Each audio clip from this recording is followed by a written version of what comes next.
Good morning, good morning, good morning, and happy Monday. It is the 27th day of January. Jonathan Turner alongside Nathan Wangler.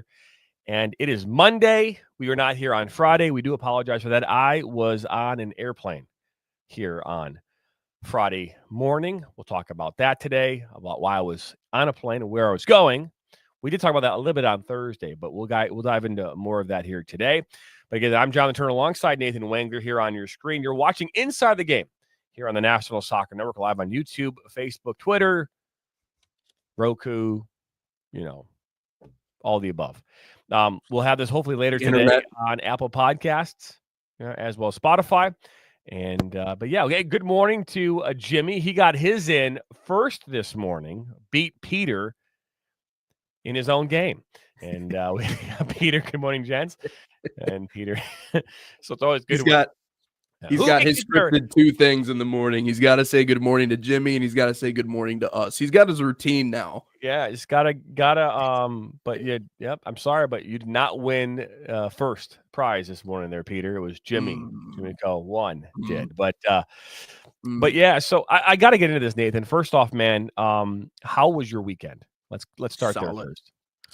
Solid. Yeah, I know we didn't have a show on Friday, so obviously we didn't have a chance to talk to people for technically what would have been our last show, but no, it was really good. It's weird, I will say. It kind of started off that way right after our show on Thursday. Ran to Planet Fitness. You got to work out in. I'm the kind of OCD. I need a to-do list every single day. So I'll write out, my list of to-dos just because there's also a certain pleasure in my mind just crossing some of them off. There's a little bit of rewarding feelings that comes with being able to do that. So I got my list. I go do that. I come home, and then I get a phone call from you.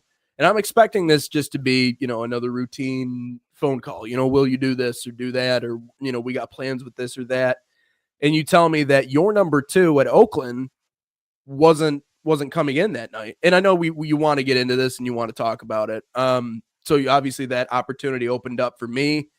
And it seemed, I don't know if it was doable at first because I didn't know when the game was. And then you obviously broke down when the times were and everything. So I was like, sure. So kind of like some other opportunities in my career, you get the phone call. People say, be here at this time. You get up, you take a shower, get your stuff, get some gas. And then all of a sudden I'm on my way to Detroit. So I was calling that game against, I think it was Robert Morris back on Thursday and doing number 2 with you on ESPN Plus. And in a lot of ways, that was kind of a full circle moment for me. I talked about how I started my college career at Central Michigan. As a freshman, I was doing broadcasting, and that was one of our first road trips, was on the road to Lansing. We went a couple of other places while I was there, Chicago and a couple of other stops around the MAC before I ended up leaving. But in a lot of ways, Oakland was one of the first live broadcasts I've ever been on. Yeah, here's a picture of some of those. Are you going to play our pregame on here? Why not, right? There you go. Right there. Look at my glowing face. Look at that 5 head. Jeez, and the hairline too. Goodness gracious! I know, right? So, but being back inside the arena was kind of a special feeling, especially because when I left Central Michigan, there was a feeling that I wasn't going to be doing this again. There was kind of an emptiness to it all because I felt as if I burnt my one opportunity to really do this. Because as an 18-year-old or however old I was already on the road doing games inside of here. So to be back inside of the arena and doing this on ESPN Plus was kind of like, okay, like we're back at it again. We're back on the right track. So that was a really special feeling. It's also cool to be able to see how the other side lives too, JT, because especially for someone that's, coming from the lower levels, and, the majority of my work has been done at NAI Cornerstone University. And at those levels, as a play-by-play guy, generally speaking, everything kind of falls on you. Like if it doesn't sound good, you got to buy the new piece. If it's not being produced well, you got to have those conversations and maybe do it yourself. Everything in terms of how it looks, how it sounds, the majority of it, I'd say about 95% of it comes down to you as the play-by-play guy, even at some of the other schools I do games at. But when you talk about jumping over to the other side of the fence. And I know you guys are in charge of production too, so you manage that side as well. So it's not just you just show up and call the game. Like there's more involved to it, but you got Patty Cesarini who's doing sideline reporting. We don't have that. You got a TV monitor. We don't have that. You got talkback. We don't have that. You know, the audio in your ears is just perfect. Everything just sounds pristine. We definitely don't have that. So it's just nice to be able to see how the other side of the fence lives and be like, okay, like this is where it's all going eventually. Again, not that I don't love calling games at my level, because I do. And they love me too. So it makes everything much better. But that was also really fun. Just seeing how the other side operates. But no, 4 total games over the weekend between that one and then coming on Saturday, I had a doubleheader for basketball. I had a hockey game that night. Actually saw Noah Drury, believe it or not, ran into him. So it was a good weekend. It was a busy weekend, but you know, for me, it's only going to get worse because when it starts warming up outside, we got soccer back. Obviously, we still have this show, and then baseball will be back as well. So I'll be doing that. So it's going to get busy, but honestly, I signed up for it. So, but this weekend was solid. I'll put it that way. No, I would going back to Thursday for a second. We obviously talked about on Thursday. We talked about the preparation that goes into these games, right? And I showed you my prep, and we've talked about your prep, and we've gone through this process of kind of like an inside look of what we do in preparation. And I've admitted this and many times before that I'm my play-by-play strength is in soccer. And it's not because I don't know basketball or I don't know other sports. It's that obviously from the inner workings of the sport, I know that sport inside and out in ways that I could, use that in a way to highlight and to accentuate and articulate the game of soccer in my voice. So there's ways that I can do that in soccer that I can't do in basketball and others. I mean, I played basketball growing up as a kid playing at rec, but I don't have that same love and passion for basketball that I do for soccer. So that would definitely be something that I would struggle with in basketball. And the only reason, and I think this is why as we start talking about, like the opportunities and luck and creating your own luck and things like that, is that I don't have any business being the play-by-play person for women's basketball in Oakland. And it's not because I don't have the chops for it, because I certainly do have the chops for it. But there are people out there who are way more qualified than me. But I said yes. And then I said yes again. Then I said yes again. And that yes kept showing up. And I kept showing up, right? So like those yeses turned into, the opportunity that once someone else stepped away, then it became my opportunity to take and to hold on to. So I say that a lot. The value of availability. Huh? It's the value of availability. If you make yourself available to the right people, they'll put you in the right spots.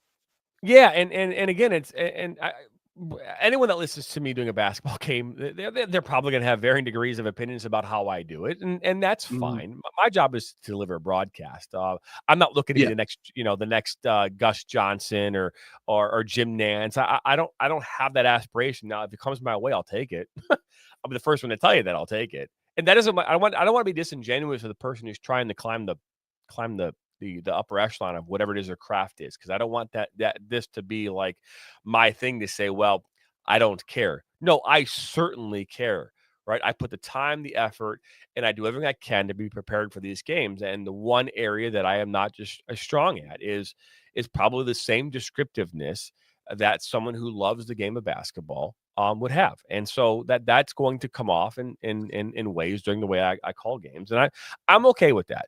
But it's also good to work alongside someone who can help also carry the broadcast with you, right? And so, I enjoy working alongside you because you also have this great way of describing moments, and we joke around about that, but you do have these ways of describing moments that, to be frank, I don't think about during the course of a game. And it's not because I don't have the ability to think about it, but I look at my job, at least from my perspective, is to provide context to the moment. At the same time, not also make it about me. I'm not saying that that's what you're doing, because don't take it that way. I'm just saying that that's an area that I've always kind of struggled in, the creative side of describing the moment, and I've oftentimes felt like maybe by me trying to force it, it maybe comes about me being me, and I've Mhm. never wanted it to be that way. I just want to deliver the broadcast. Mhm. For you, it's natural, so for you, it's not forced, Yeah. right? For Well, it's you, if it's interesting. natural, Yeah. go ahead. Because you asked me after the game, you go, any notes, anything you thought. And that was honestly the only thing that I would have added in terms of calling the game. Listen, keep it simple. Like, I don't, the only reason why those guys are as great as they are is because they've been doing it for as long as they have. So they know things, they've seen things, they can kind of predict things. And so therefore you're able to add new verbiage and different things that kind of fill it in, that make it sound and look a lot cleaner than what it is. But that's only because they've been training their eyes for so many years. So I'm okay with the keeping it simple. I thought you did fine from a technical standpoint of calling the game. I don't, the hardest thing in basketball, and it's like any other sport, and it's something that I'm working on, and obviously my talent coach has talked about it as well, is speaking in complete sentences. That's the hard thing, because that ball it's moving constantly. So if it's moving constantly, it's tough to train your brain to be able to do that. So I thought from a play-by-play perspective, it was good. The only thing I would ever say is, don't be afraid to insert more of your own personality, because I know you got it in you. And I know that you don't want to be that hacky guy. And I appreciate that, because you could also go the opposite direction and be Mr. Hackosaurus and think you're the funniest dude on earth. And then people really don't like you because, you took it to the opposite extreme. But there's always room to add a little bit more of yourself. So I Oh, like the yeah. phrases, I like the other stuff and the words and all those things. So that's in terms of describing plays, that certainly helps with that. But the other thing, and shout out Dan Hasty, he's coached me really hard, really, really hard. And there have been nights where like and this is why I always say to the young kids, like, find someone who's going to just pick your demo apart, because that's going to help you out the most in terms of being able to develop any of these things. And he has. I mean, he's gotten on my case. There's been nights where I leave that broadcast booth and I'm like, I don't want to look at your face anymore. I don't want to do this, but one of the things that he always coached me hard on, especially as a number two, is like, typically those spots are reserved for actual athletes, people that have played the sport. But he's like, if you want to be a number two at any level, he's like, try to focus on saying things that everyone else in the stadium wouldn't be able to come up here and also say the same exact thing. Because sometimes that's the issues with number twos, is they just agree with whatever the number one says. They're like, yeah, you're right. Good point. And then let's move on. So for me, it was always, doesn't really matter what the sport is, just finding different angles, different ways I can describe things, different anecdotes I can drop. And again, it comes with time, but it's one of those really hard things to do as a number two, especially if you haven't played the sport before. And, we were talking about different people in the business. You brought up Lexi Ayala a little bit before the show, and she's really great with what she does because she actually played the game of basketball. So you Yeah. see certain things that other people Well, and don't especially see. from an So analytical role, because obviously, yeah, analyzing a game from the color commentator chair is different than that of the play-by-play, right? My job is right. to call it as I see it, and then to separate yourself from that for a moment. The job of the analyst or the commentary person sitting in the chair next to me, their job is to go further, right? To expand on that. Now, Mm-hmm. expansion can come in many ways. It can come from a player spotlight kind of an analyzation.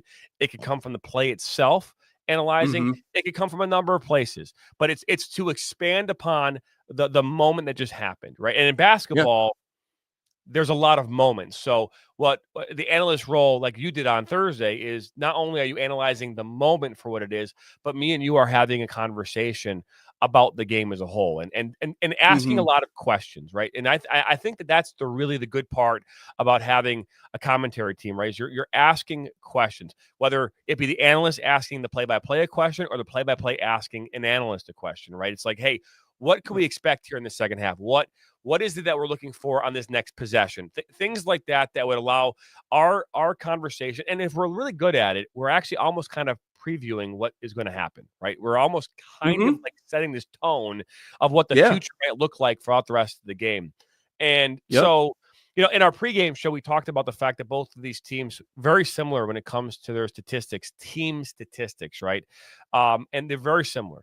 But the one key area that the Golden Grizzlies struggle in is an area that the other team in Robert Morris, not so much, right? They're in the top 5 in rebounding, while the Golden Grizzlies are like dead last, right? So Mhm. we knew, and you've mentioned it, like in that margin, is that going to be a factor in that game?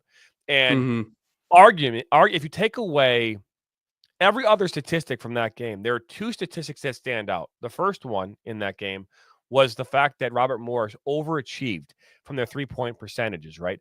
They normally are a 25% from beyond the arc. In that game, they shot 50%, right? So Mhm. that right there, a singular difference. So they overperformed in one category, and they did what they Mhm. normally do in the other, which is get the ball and rebounding. Second chance points, to be fair, they didn't have a ton of them. They actually didn't have a ton of second chance points, but they had a Mhm. ton of second chance opportunities, right? So Mhm. those 2 things are the reasons why they won that game. We can talk about the fact that the Golden Grizzlies didn't shoot well, but to be fair, I think they shot at 40% from the floor. Their Yeah. three-pointing, they were below average for three-pointing in that game, 3-point shots. But Mhm. again, if I look at that, that was the difference in that game. And Mhm. we talked about that throughout the broadcast. We touched on it Mhm. quite a bit. So no, I agree with you. My biggest struggle for me, when it comes to like the ESPN broadcasts specifically, is that um way different than when I'm on my own platform, way different than when I'm here, right? Mhm. When I'm Yep. here, I Yep. am way looser, and I know I can say just about whatever I can want to say, because at the end of the day, I own the network. So 'Cause it's yeah. I don't have Right. this same kind of like thing, but I do feel that I'm boxed in, to an extent. You know what I mean? And I say I'm boxed in. I just can't fully use my personality the way that I want to. And a lot of Yeah. it's probably more, to be fair, probably more self invoked than anything Yeah. else. But Yeah. you know, but Well, yeah. yeah. You do what we all do. You toe the line. And as broadcasters, I think we all understand where exactly that line is. And Well, so I you also, yeah. I want to cut you off here, because I also want to say this too. I Yeah. called you on Thursday at 2 o'clock in the afternoon saying, "Hey, you got to make your way to Grand Rapids by 5:45." Right. So, yeah, Mhm. I mean, you had to make a 2.5 hour drive in the snow uphill, being chased by the military, all the way to Oakland. You know what I mean? Like, like, I mean, but like you had to get to Oakland. So, like, I mean, to be Yeah. fair, you didn't have any time to really prep. I mean, you probably had to like turn on ESPN Plus and listen to that while you were like coming into the game. I mean, so like you didn't have any prep time. So also part of my thought process too is I also have to understand what for that game who I'm working with, right? And in women's basketball, I'm always working with somebody different. I'm not always working with Nathan Wengler or Patty Cesarini or Sharice Lucas Perry or Tony Paul or Matt Kibbe or whoever might be sitting in that chair. So what I also have to understand is, okay, so being myself, I have to kind of be somebody else for every other person I work with. Some people are stronger at color commentary than others. So sometimes I have to be more Mhm. descriptive and do more things, while others I don't. So I think part of me too was like I wanted to kind of allow you to kind of have your moment on Thursday too. And not saying that I don't want to be descriptive, but I'm not really good at being creative in that way. But I did want you to have some of your moment, because this is your first time being in this environment. And I wanted you to kind of get a chance to do your thing and to have some fun. So I'm glad we had a chance to do that. It was great. I'll do it again any day of the week. Except on Monday through Friday at 9 a.m. But yeah, what I want to do is this. I traveled on Friday to Oklahoma City. We talked a little bit about that on Thursday, and I want to talk to you about my distaste for flying for a second. Okay, Same. um, and it's But not you because first. I there is a level of fear that comes with flying, and I think that Yep. anyone out there would probably know what I'm talking about, the fear of the unknown, right? There's that level of fear. A lot of us, if you've been flying long enough, like I have, the fear has gone from what it used to be, which is probably like this. Now it's here, um, because any little bump when you're in the air, any whatever, just whatever can drive people kind of whatever, especially when you see things on Facebook and TikTok now where it's like planes are falling out of the sky. It just scares the crap out of you. So for me, my biggest irk from this week is I had to take. It was not direct, so it was a stop. I had to do one stop. So for me, it's normally I'm like, okay, it's one takeoff, it's one landing. I'm there, right? Here it's takeoff, land, right? And so there now it goes from 2 to 4, and then it goes from 4 to 8. I don't like that. I had to fly into Atlanta. I had a 45-minute kind of layover, which by the time I walked off the plane and made my way around Atlanta's airport, it took me about 35 minutes to get to the next gate. So I had no time other than go pee. So I did that, hopped on the next plane, and then it was another hour and a half into Oklahoma City. Oklahoma City's airport, Will Rogers Airport, is probably the smallest airport I've ever been into in my entire life, outside of Bishop Airport in Flint. You can see from end to end how far this thing is, but there's a ton of restaurants and a ton of stuff inside this airport, but it is small. It is super small, which is good and bad. But so that's why there's probably only one way to get there, right? Direct is not the way to go from like most of your major hubs around the United States. So, Right. but I go down to Oklahoma City because we're the AGM for Women's Premier Soccer League is where we go to do this annual general meeting where all the coaches and team owners come together to talk about the season. They get presentations from all the sponsors, and I had a chance to present the last presenter on Saturday as the new partner for the WPSL for the 2025 season. We officially made that announcement on Saturday at 1:30 on our website, so check that out. We talked about it on Thursday a bit here on the platform. We are the official sponsor, our official platform for that league starting here this spring. And that's why I was there. I was there to present to them, and I had a chance to speak to a number of coaches and sponsors of the league and to kind of establish that relationship in a really positive way. And I got done presenting at 2:00 Central Time, 3:00 here on Saturday, and made my way to the airport. My plane took off at 5:44 Central, 6:45 here. And I got to the airport, and I was hungry, so I hadn't eaten since breakfast. So I go to this, restaurant, bar and grill kind of a thing, a local little eatery that they have in the airport. Go sit up at the bar, and the first thing that was great is they asked me for my ID. I thought that was fantastic. I haven't had my ID be, when you get to 43 years old, you're not getting your ID, asked a lot for ID, especially with all my grays. That a good thing. So I get my they asked me for my ID, which is great.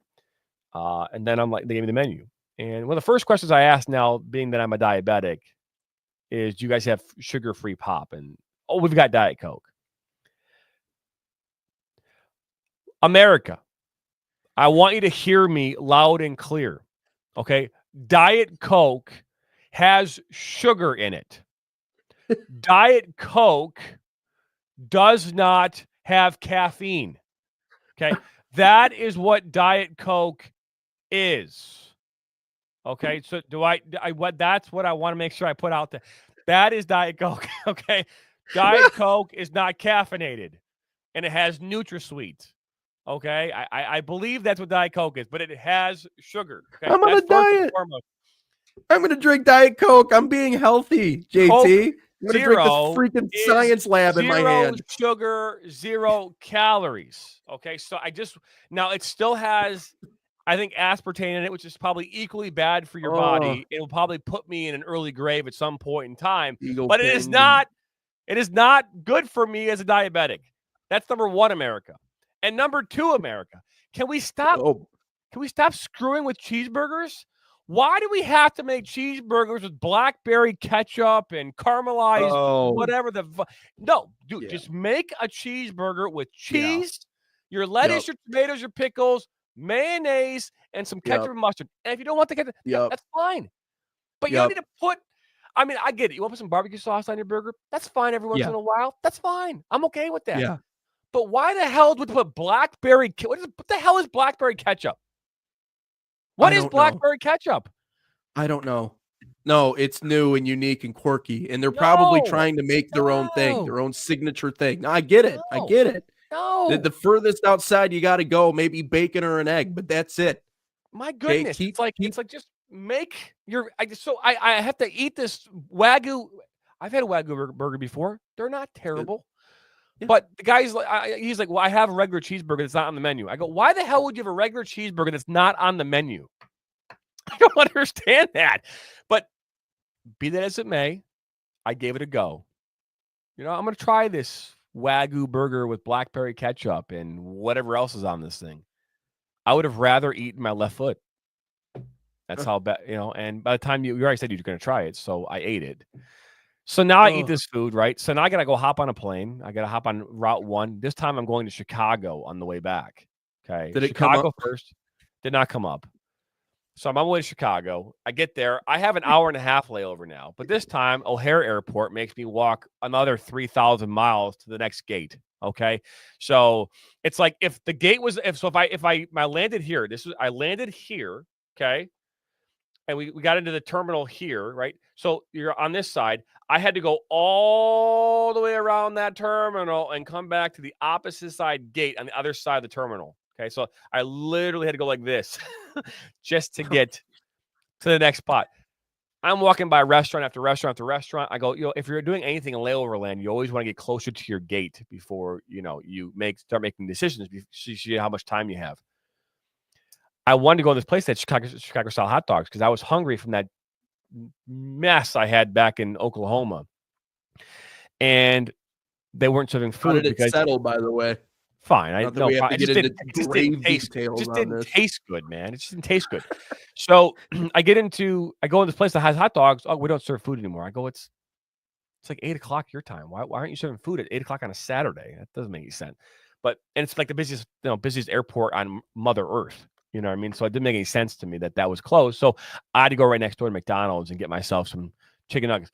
Dude, I'll tell you right now, man, those chicken nuggets were so damn hot, my mouth caught on fire almost. That's how hot they were. It's like, it's like watching El Presidente, If you don't know who El Presidente is, when he's eating pizza, one bite, everybody knows the rule.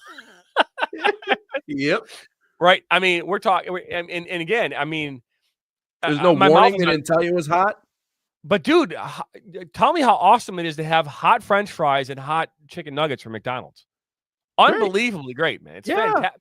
So much better. And when you dip it in that barbecue sauce, so good. Anyways, so get on the plane. And I'm wearing my Beats. I have AirPods and I've got the Beats. I don't know what you call them, like the ones with the big ones, noise canceling Beats. Put those on my head. Yep. I'm in there. I'm reading a book, waiting for the plane to take off. And I could hear over the loudspeaker. I could hear someone chattering. So I just pull my headphone to my side and I want to listen. Usually it's a flight attendant or whatever. No, it's the pilot, woman pilot. And this is all she said. She's like, "Welcome aboard American Airlines Flight 393 from Chicago to Detroit. We are going to be taking off here in just a moment. I want to get home. This will be a very quick flight," is all she said. I was like, what? Just want to get home. We took off at 9:00. We landed at 9:37. I have never in my life taken a flight from Chicago that took 37 minutes, wheels up to wheels down. I'm like, we were up in the air for 10 minutes, and then she's like, "We're gonna go in for a landing." I'm like, what is going on here? Yep.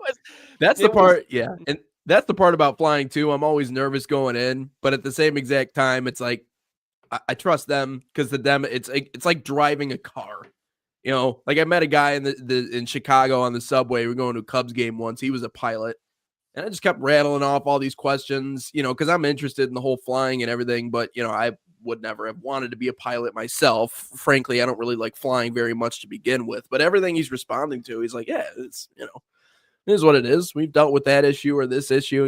It's like, I don't even think about it anymore. It's just like driving a car to him. So I trust those people to get where they need to go.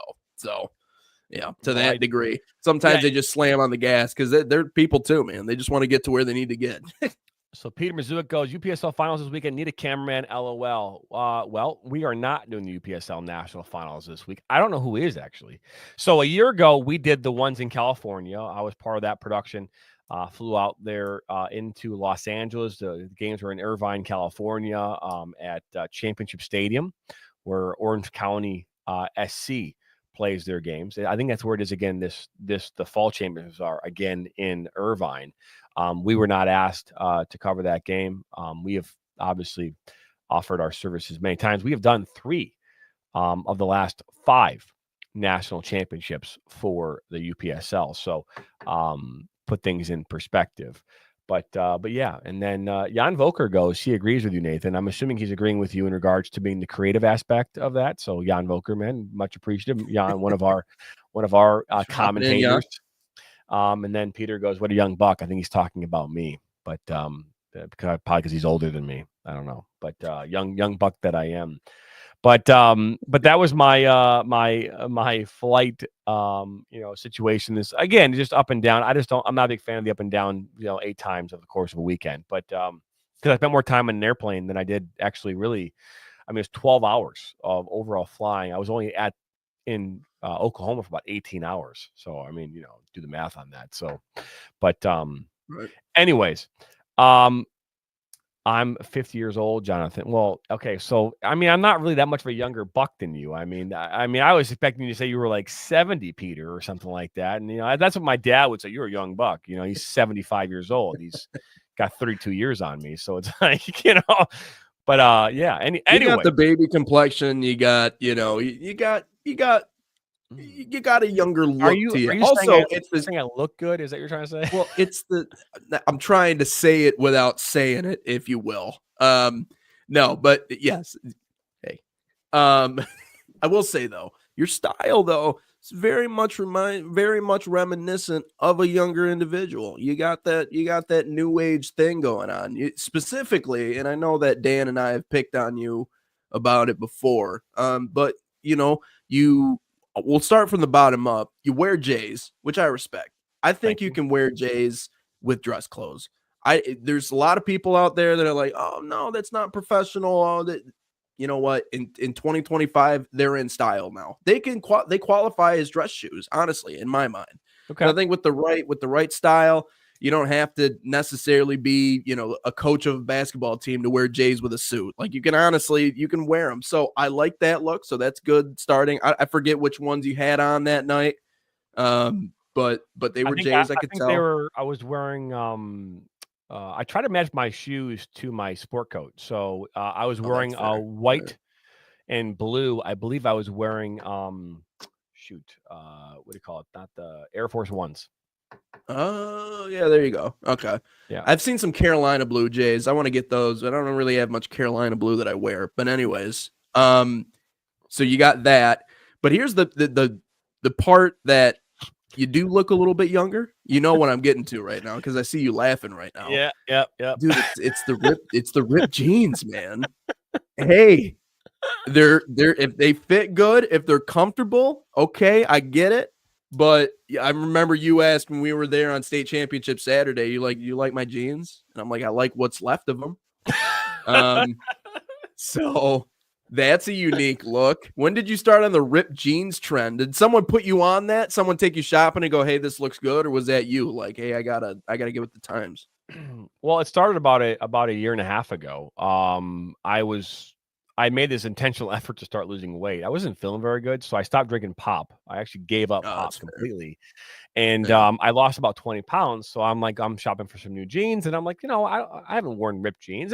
And to be fair, ripped jeans in their own right, if they're the right look, ripped jeans can look very business, I would say casual is the wrong word, but they can look more on the professional side. So I bought a pair and yeah, I started to wear those with a sport coat.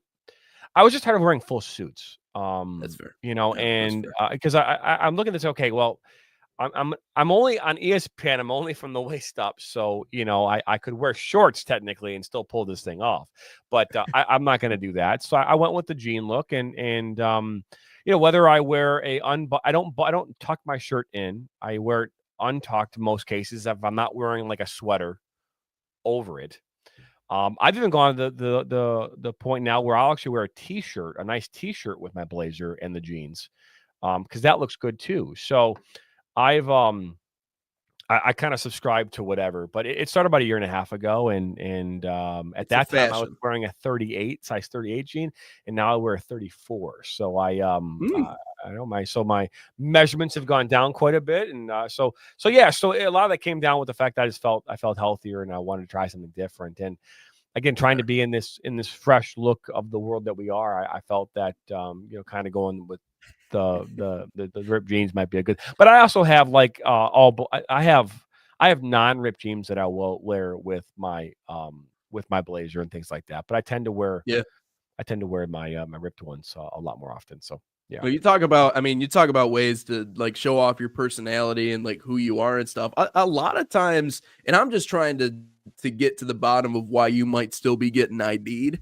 at your age, and I think a lot of it might have to do with the fashion and the apparel and everything. You could tell you have kids. I think you got a better sense of what's good to wear, what's maybe out of style because you got the younger kids. I mean, my dad's over here still tucking his button-up shirts into his slightly too tight pants. I love my dad. I'm not bashing on my dad Real over quick, here. I want to give a good morning, Michael. We appreciate you stopping by. What's I know up, that. Mike? So, Michael, good morning. Welcome to the show. He's on Facebook. So, what's up? He's another one of our listeners. We get a lot from him, but no, I like your style, but the one name, it's funny when we talk about like different ways of standing out and separating yourself, like Craig Sager is the one that always comes to my mind. And you can have fun with that too, especially with being on a TV medium. Like it's good that you have that ability to, actually dress yourself well, because I've always said this, like it doesn't have to be a suit every time, but at least be able to look professional and have something that catches the eye a little bit. So this is Craig Sager. Can you see this on my screen right now? It's on the screen right now. I see it. Yeah, I'm looking at it. It is on the screen right now. So this is Craig Sager right here. So rest in peace. He was a legend, but this is some of his looks. So not all of them were good. And as a matter of fact, there were some players that in interviews, they were like, take this thing home. I think it was Kevin Garnett. He was wearing like a pink suit one night and he says, you take this thing home and you burn it. But this is what Craig Sager, I mean, this was half the reason why people love the guy. Just like, look at these suit combinations. Look at this top. And then right here, I don't really know if I like this one very much. I'm not quite sure what he's got going on there, but that was one of the biggest reasons why people absolutely loved him, was because that was part of his personality, was the style and the fashion. And that kind of broke away from, I mean, I realize he's wearing suits in pretty much all of those examples, so it's a little bit different, but being able to branch out and do different things. I know there's kind of a clash in the sports world of the traditional, which is you wear, suit and tie, and it has to be brown or black. And then you have the new age where it's like, they're showing up looking like Cam Newton.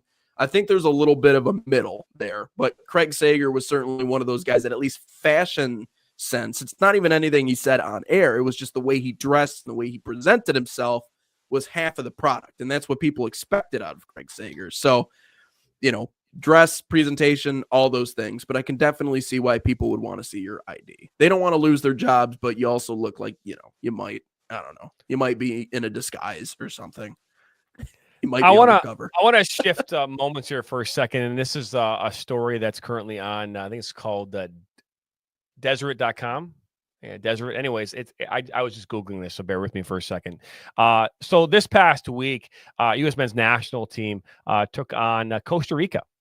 And Diego Luna catches an elbow in the first 15 minutes of this game. And breaks his nose. I mean, it is he breaks his nose. I mean, you can just see this guy. He's got the cotton balls coming out of his nose. I mean, you can see it here. I mean, he broke his nose, and he did. Right. Goes back in. I believe he gets an assist and he scores a goal. I believe he did both. I have to double check again. Bear with me. Breaks those assist with goal minutes later. So you got to go an assist.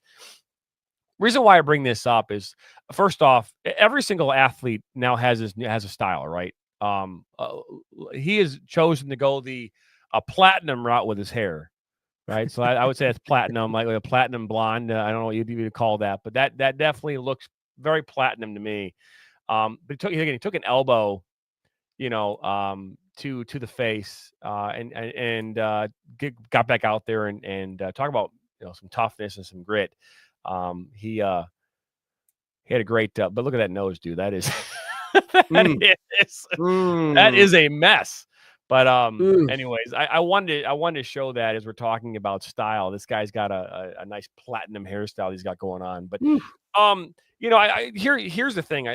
First off, yeah, I mean, getting ID'd, it's always fun. My wife loves it when she gets ID'd too, and my wife is a little younger than I am, so and I think women probably appreciate it more than maybe even men do. But something came up while I was in that restaurant, and there was a sign.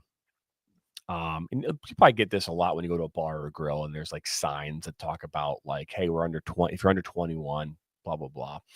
I'm sitting at the bar, and there's a couple. There's next to me, an older couple, and there's a family to the right of me, and they're all eating and drinking, and obviously getting ready to go on their flights. And this older couple to my left, lady points out the sign. She goes, "That sign is wrong." And the bartender, we goes, "What do you mean it's wrong?" And she's like, "Well, guests don't typically pay, customers do. So you should change the sign from guests to customers." And what ensued next was just kind of back and forth between the bartender. Nothing, hastily or mad or angry, but just kind of this back and forth about what a guest is and what a customer is. And I looked to her and I said, "Man, what I will tell you is that I know for a fact that I have a lot of unpaying guests that stay at my home, a lot, or a part. I have no paying customers whatsoever in my dining room at home. So, but Yeah. but here in the restaurant, I can guarantee you that everyone here is paying." So, and we got to chuckle out of it, but because most restaurants you go to, they say you be my guest. You're our guests. Stay for a bit. Yes. They don't use the Yes. word customer Yeah. anymore. They say the word guest. But I thought it was kind of a fun little back and forth. It is right now.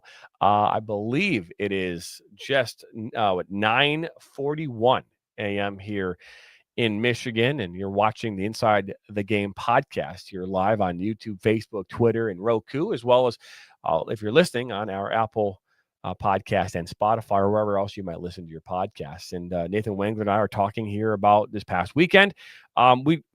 Here's the thing: we're still trying to figure out the foundation of this show. We wanted it to be a show where we would discuss things related to what's going on in our lives, as well as things that are going to go on with the network and with our broadcasting careers, and you name it. And I know that we are on a soccer platform. So for a lot of you, you might be looking for your daily dose of soccer. Now, we plan on doing that too in new ways here in the very near future.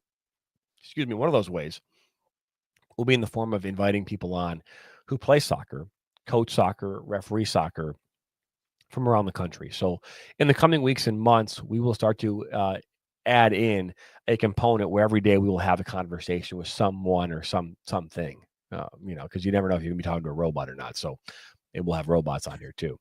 But so that will be part of our process.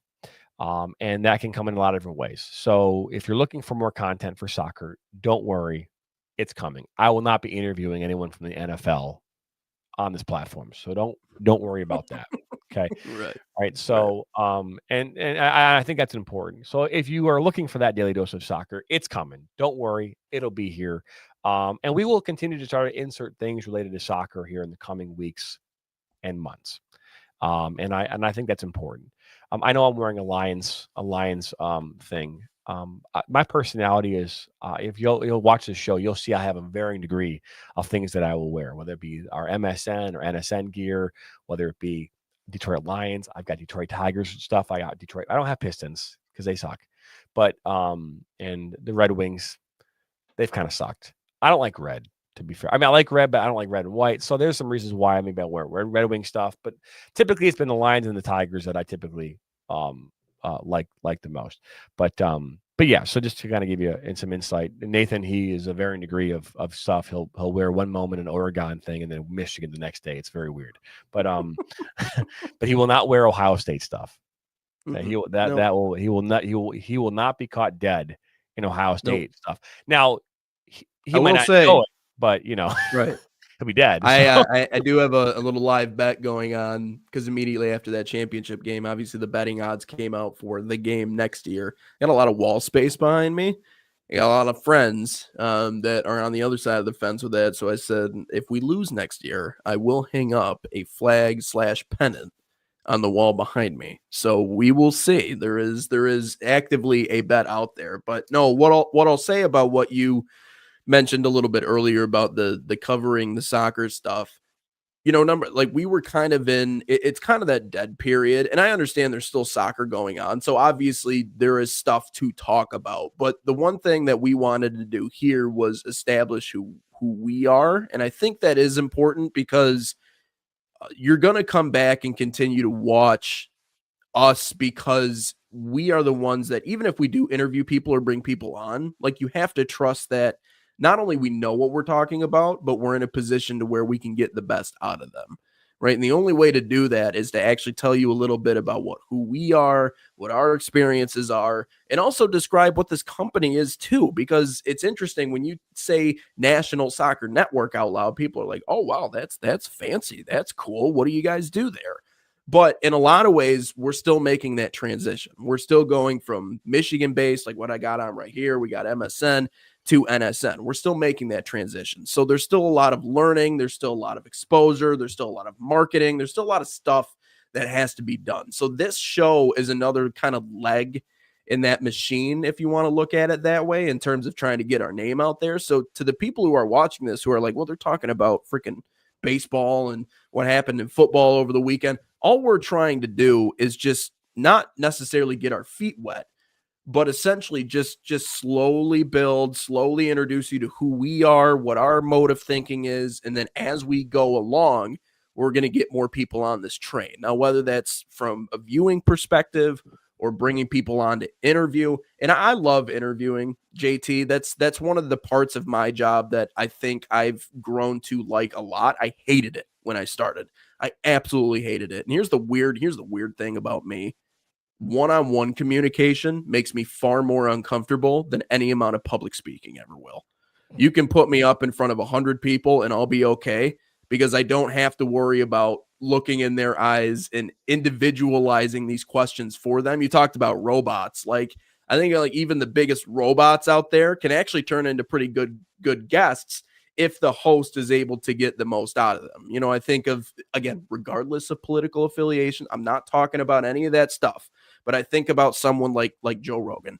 Very good. I think he is exceptional at interviewing. I think he is amazing. Now, mind you, he has some pretty powerful people on his podcast, so it doesn't take a whole lot of marketing in that way. You hear this guy or that guy or this gal is going to be on the show, so that's why you watch. But I think the best interviewers are able to get the most even out of the most boring people. So we're going to show you some of the faces, not only around this company, but around the sport of soccer in the United States, that are going to give you a better understanding of what's going on, again, inside the game. I think that's why we called it this show, because we had the idea of reaching out. But Michael's saying, I love the idea of NSN and would be interested in helping in its launch. We appreciate that, Mike. Yeah, NSN in a lot of ways is an idea. And that's kind of what we're talked about. And that's why we talked about vision the other day. I think that's why we kind of separated those 2 days last week to talk about what NSN is and what the vision is. And you can't talk about that enough either, because the more people you get on board with that vision, the more people are going to want to help out, the more people are going to consume. So that's why we've had this kind of 2-week, well, we're into week number 3 now, but this build up to what exactly the show is going to be, because we can't start off episode number 1 with Lionel Messi on here, because it's going to get tough for anybody to watch it, because we don't have any level of credibility. Not that we don't have any level of credibility, but we have to establish some level of that first. So that's kind of why that this transition looks the way that it does. So don't think that we're just going to talk about football the remainder of our time on here, because it is a soccer show, but we got to establish that first. And I think we've talked about that too.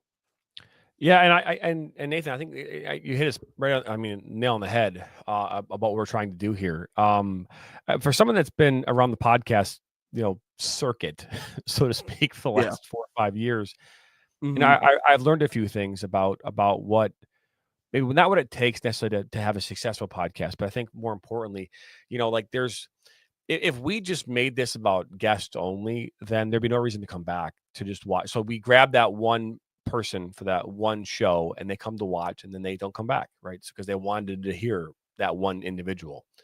What we want is we want to create a long-lasting, sustainable podcast. In order to do that, you need to start off with kind of building, right? And I'll give a perfect example of this is there's people who have these podcasts now, and they are 100% based on guests, and they're bankrolled and all the things that go along with that.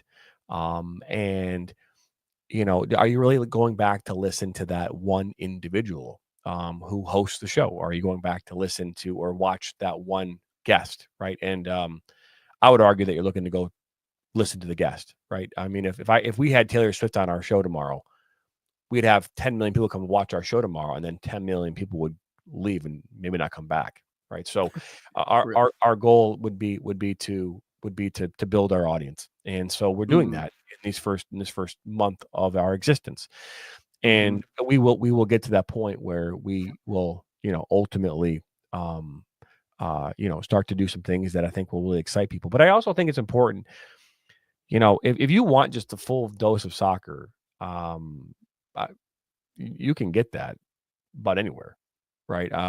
There's a ton of podcasts that all they do is talk soccer, and to the nauseum, right?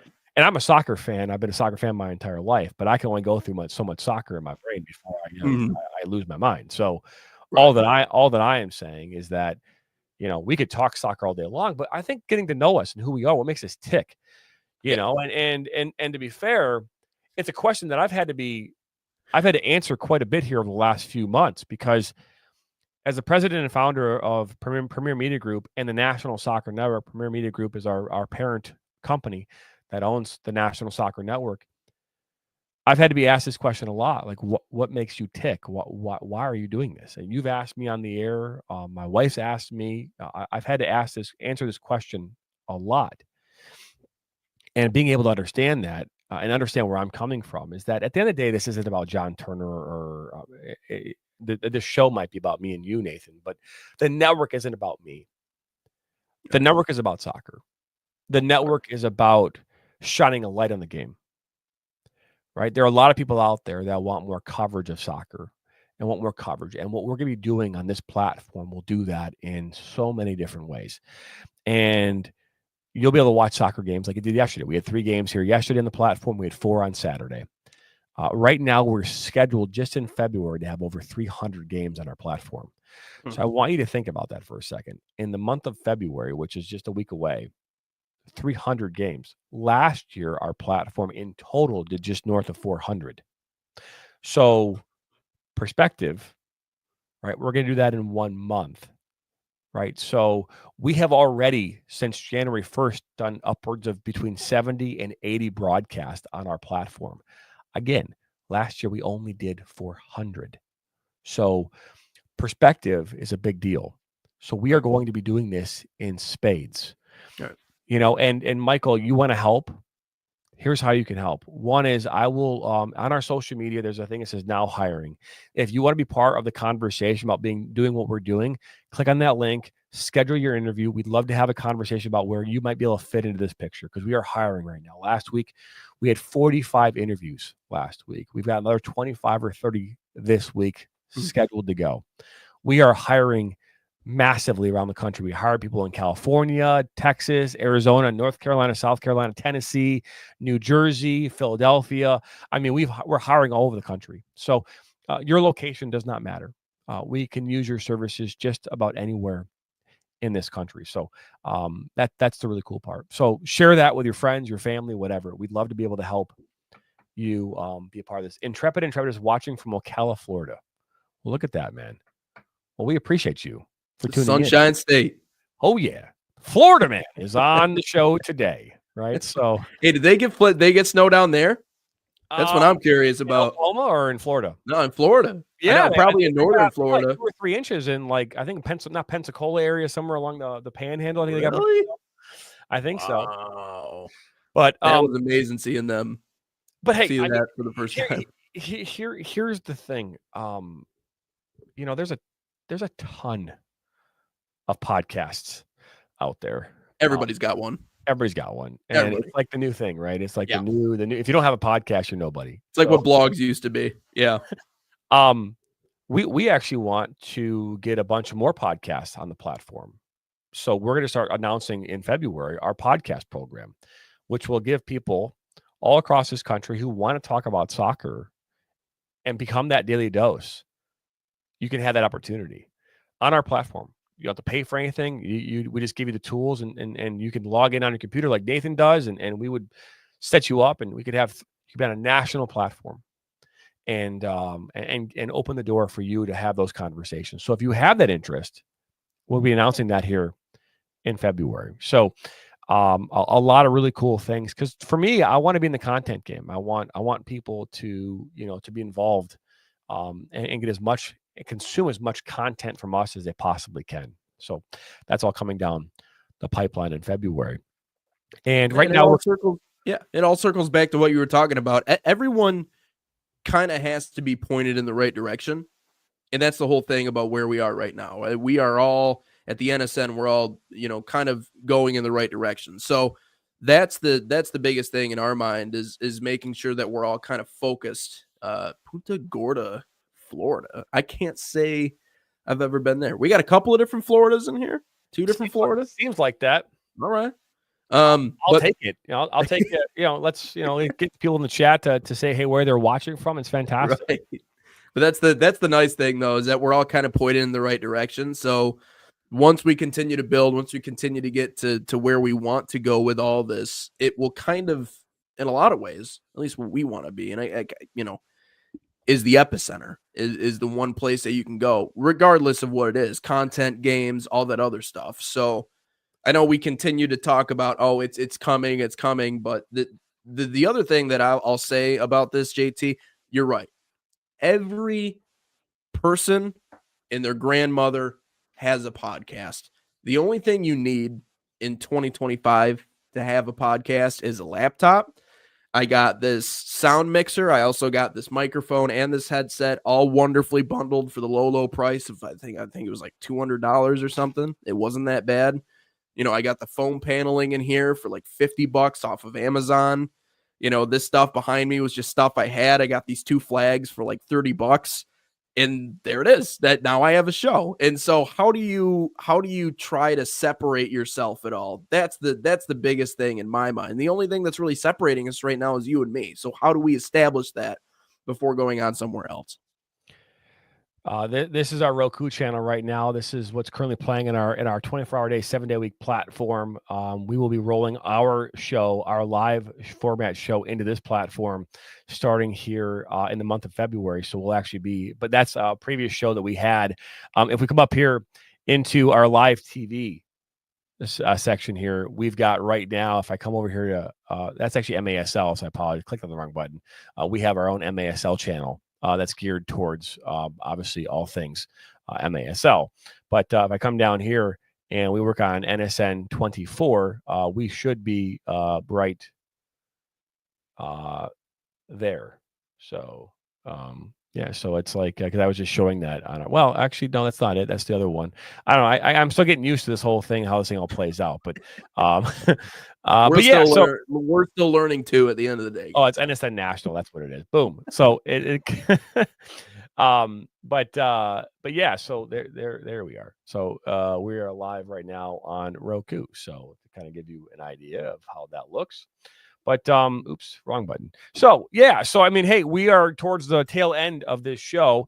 I got a lot more conversation to happen here this week. We've got obviously tomorrow, Wednesday, Thursday, and Friday. So if you are first time watchers here, tune in every day, Monday through Friday, 9 a.m. to 10 Eastern. And there might be a time when we go from 1 hour to 2 hours. We'll get into that as we start talking about the outlook of this show. But I mean, episode 15 is officially in the books.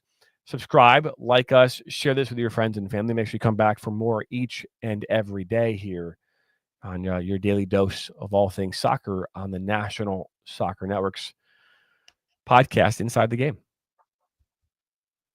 What are your thoughts here before we wrap this thing up there, Mr. Wengler? I'll leave it with one thing. This is going to be big. And the one thing I will say, JT, is and it's the one thing that I respect about you. There's a lot of people out there that will make big promises, and I've run into a lot of those people in my career, whether it be promises of, if you have a job here, this is what you'll be able to do. Or if you come work for a company, this is what you're going to get, or this, that, or the other thing. A lot of people like to talk a big game, and we know ego is something that obviously runs rampant in the job industry that we're in. But the one thing that you've never done is you've never made a prediction or a promise that you didn't keep.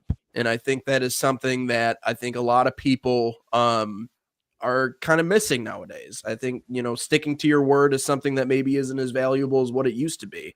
And so, but you have made the prediction that this thing was going to be as big as it is. And it seems like with every passing day, there's another example of just how big it's getting. So I think that's something to rely on. If you're watching the show, if you're following this network, if you want to be a part of this, believe me when I say it, this is not a farce. Okay. This isn't a front. This isn't a money grab. This isn't any of those other things.